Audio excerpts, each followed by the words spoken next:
if we look at a normal small mid-sized business where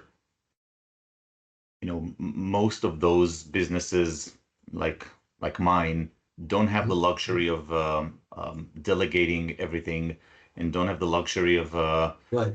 not doing many things that we hate doing or we should not be doing right now.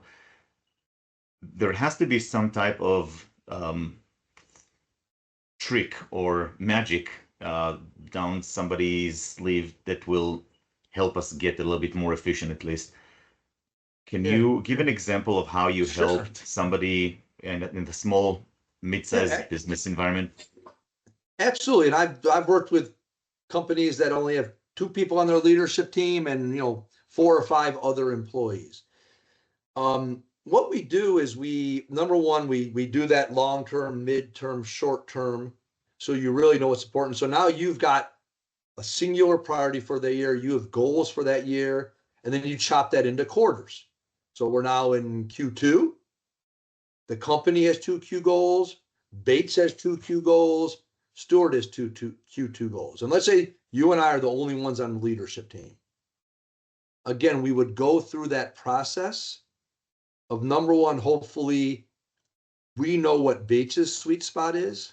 And a sweet spot, I'm sure you've seen that Venn diagram where you've got you're good at, you love doing, and highly profitable.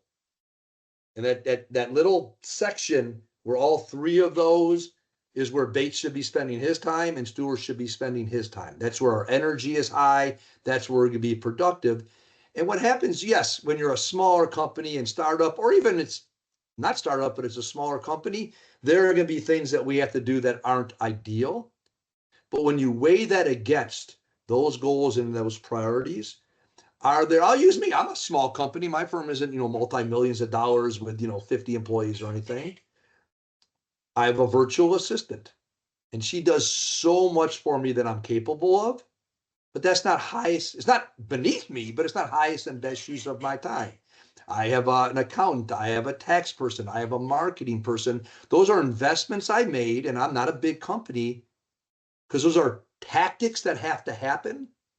But to me, I know if I make that investment and I can live in my sweet spot or closer and closer to it, that needle's going to move. I'm going to grow. And as I grow, I can fill those resources better. So it's really looking at invest your time as an investment.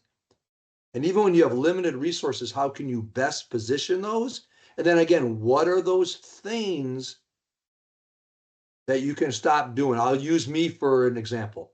Because of what I do, LinkedIn's at least I believe it's a powerful tool.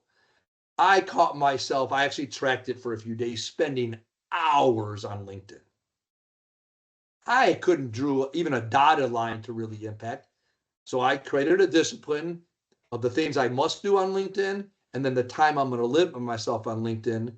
So that time can be better spent performing for my clients, doing the type of business development that I need to do. So it's really finding those different paths that are in your sweet spot and are going to move the needle. And don't be scared for things not to happen.